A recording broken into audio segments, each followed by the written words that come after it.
Olá, vamos começar mais um MemorizeCast, o podcast que te ajuda a memorizar os principais temas cobrados nos concursos das carreiras jurídicas e no exame da OAB. Hoje vamos falar sobre direito de propriedade de intervenção estatal. E para destrinchar esse tema comigo está o Silas França, um assunto que cai em praticamente todo concurso da área jurídica, não é? É isso mesmo. E o que a banca adora fazer é misturar os institutos, colocar requisição no lugar de desapropriação, trocar o momento da indenização, embaralhar os marcos dos juros compensatórios. Quem não tiver isso na ponta da língua perde ponto fácil. Então vamos começar pelo começo. O direito de propriedade na Constituição Federal de 88. Como o candidato deve enxergar isso logo de cara?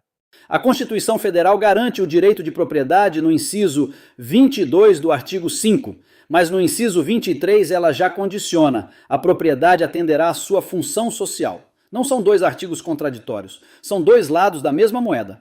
E essa função social não fica só na Constituição Federal, né? Tem reflexo em outras normas também. Exato. A Lei de Introdução às Normas do Direito Brasileiro, a LINDB, no artigo 5, diz que o juiz atenderá aos fins sociais e às exigências do bem comum na aplicação da lei. Então a função social permeia a interpretação do ordenamento inteiro, não é só discurso constitucional. Boa! Então o candidato já grava. Propriedade é garantida, mas condicionada à função social, e isso se reflete até na forma como o juiz aplica a lei. Agora vamos para o coração do tema, que é a desapropriação. Qual é a regra geral que a Constituição Federal traz? A regra está no inciso 24 do artigo 5, desapropriação por necessidade ou utilidade pública ou por interesse social mediante justa e prévia indenização em dinheiro. 3 palavras que a banca adora cobrar separadamente: justa, prévia e em dinheiro. E tem exceção a esse pagamento em dinheiro? Tem, e é uma exceção específica. Se o ente expropriante estiver em mora com precatórios, a diferença entre as avaliações é paga por depósito judicial direto ao proprietário. Isso combina o inciso 24 do artigo 5 com o artigo 100 da Constituição Federal. O caráter prévio da indenização se mantém, muda só o instrumento de pagamento. Isso é o tipo de detalhe que a banca coloca numa assertiva e o candidato marca errado achando que é sempre dinheiro direto. Agora, sobre a demora no pagamento, tem súmula do STF sobre isso? Tem. A súmula 416 do STF diz que pela demora no pagamento não cabe indenização complementar além dos juros. O candidato que acha que pode pedir um plus além dos juros está errado. E a correção monetária entra nessa conta? Entra e tem súmula própria. A súmula 561 do STF diz que é devida a correção monetária até o efetivo pagamento, com atualização do cálculo, mesmo que por mais de uma vez. Então, juros compensam a demora, correção monetária preserva o valor real. São coisas distintas. Perfeito. Agora tem um ponto que eu quero explorar porque confunde muita gente: a emissão provisória na posse. O que é isso e qual é a posição do STF? A emissão provisória é quando o expropriante entra no imóvel antes de concluir o processo, mediante depósito de um valor arbitrado, não necessariamente o valor real de mercado. O artigo 15, parágrafo 1º, do Decreto-Lei 3.365 de 1941, autoriza isso. E a súmula 652 do STF confirma que esse dispositivo não contraria a Constituição Federal. Então a banca pode perguntar se isso é inconstitucional e a resposta é não, não é. Exatamente. O macete é: emissão provisória com depósito de valor arbitrado é válida. O que não pode é deixar de indenizar justamente ao final. Boa. E tem uma situação curiosa: declaração de utilidade pública e licenciamento de obra no mesmo imóvel. Como fica? A súmula 23 do STF resolve isso. A declaração de utilidade pública não impede o licenciamento da obra, mas o valor da obra não entra na indenização se a desapropriação for efetivada. Ou seja, o proprietário não pode fazer benfeitoria depois da declaração e querer cobrar isso do Estado. Faz sentido. Agora vamos falar dos juros compensatórios, que é onde a banca realmente arma a cilada. Qual é a diferença entre desapropriação direta e indireta no marco inicial desses juros? Essa diferença é clássica de prova. Na desapropriação direta, Os juros compensatórios são devidos desde a antecipada emissão na posse. Isso está nas súmulas 164 do STF, 69 e 113 do Superior Tribunal de Justiça.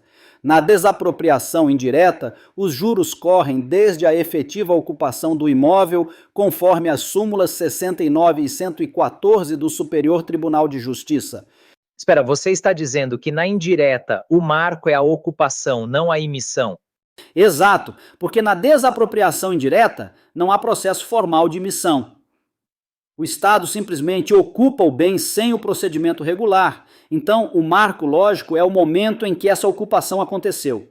E, em ambos os casos, os juros compensatórios incidem sobre o valor da indenização já corrigido monetariamente. Aí vai um recado importante, clicando no link na descrição, você vai acessar a maior comunidade gratuita de leitura de lei seca na atualidade e com a supervisão dos professores do Magistrar. Visite a plataforma do Magistrar Cursos e conheça o Cérebro, uma ferramenta que está revolucionando o estudo para concursos públicos no Brasil. Continuando, honorários advocatícios na desapropriação. Esse ponto tem várias súmulas e o candidato precisa organizar isso na cabeça.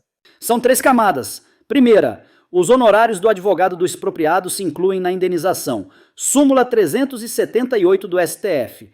Segunda, o cálculo desses honorários inclui juros compensatórios e moratórios, corrigidos. Súmula 131 do Superior Tribunal de Justiça. Terceira, na desapropriação direta, os honorários são calculados sobre a diferença entre a indenização e a oferta, ambas corrigidas monetariamente. Súmula 141 do Superior Tribunal de Justiça. Nossa, isso pega na prova porque a banca costuma misturar a base de cálculo.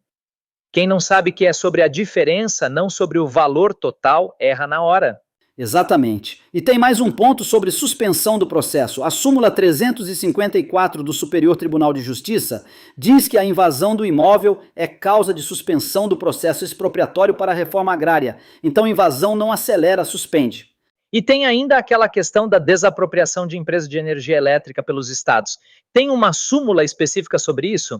Tem. A súmula 157 do STF exige prévia autorização do presidente da República para que um Estado desaproprie empresa de energia elétrica. Sem essa autorização, o ato é inválido. Gravem isso. Estado desapropriando empresa de energia elétrica precisa de autorização prévia do presidente da República. Agora vamos para a requisição administrativa, que é um instituto diferente e a banca adora embaralhar com desapropriação. A diferença fundamental está em 3 pontos. Primeiro, o pressuposto na requisição é iminente perigo público, não utilidade ou interesse social, como na desapropriação. Segundo, o caráter. A requisição é transitória, a desapropriação é definitiva. Terceiro, a indenização. Na requisição, ela é ulterior e só devida se houver dano, enquanto na desapropriação é justa, prévia e em dinheiro. Então, se a questão disser que a indenização na requisição é prévia, já está errado. Já está errado. O artigo 5, inciso 25 da Constituição Federal é claro: indenização ulterior se houver dano. E a requisição recai sobre bens móveis, imóveis ou serviços. E tem natureza jurídica de direito pessoal da administração. Tem uma súmula do Superior Tribunal de Justiça sobre requisição e ação possessória que eu quero que você explique, porque é um ponto menos óbvio. É a súmula 637 do Superior Tribunal de Justiça.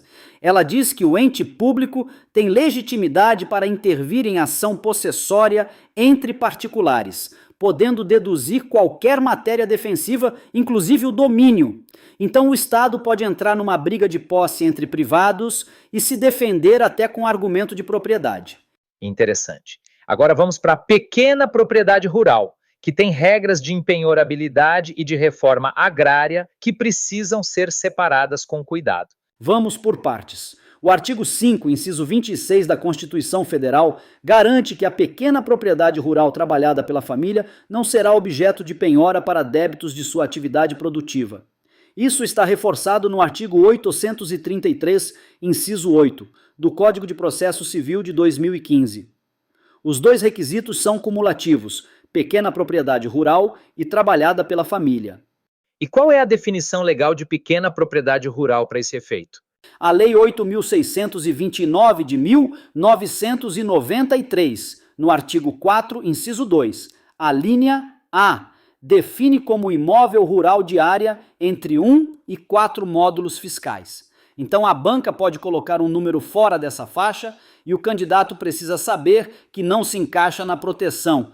E tem a súmula 364 do Superior Tribunal de Justiça sobre bem de família que envolve pessoas sozinhas, né? Isso.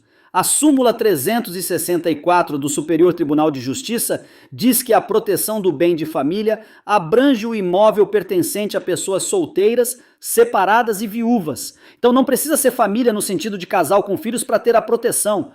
Quase ia confundir isso com a impenhorabilidade da propriedade rural. São proteções diferentes. Uma é bem de família urbano ou rural de qualquer pessoa que more no imóvel. A outra é específica para a atividade produtiva rural da família.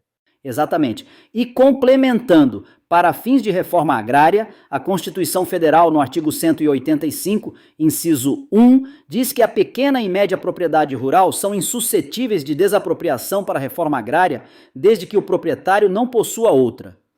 Esse desde que não possua outra é a armadilha clássica. E tem ainda o uso capião especial rural, que fecha esse bloco de propriedade rural.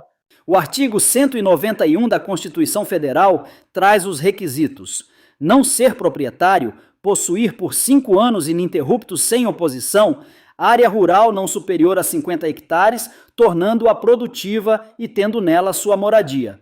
Todos esses elementos são cumulativos, a banca tira um e a assertiva fica errada.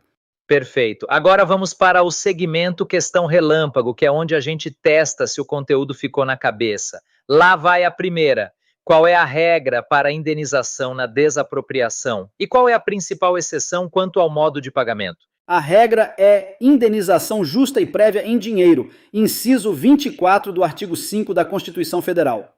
A exceção ocorre quando o ente expropriante está em mora com precatórios, caso em que a diferença entre as avaliações é paga por depósito judicial direto ao proprietário.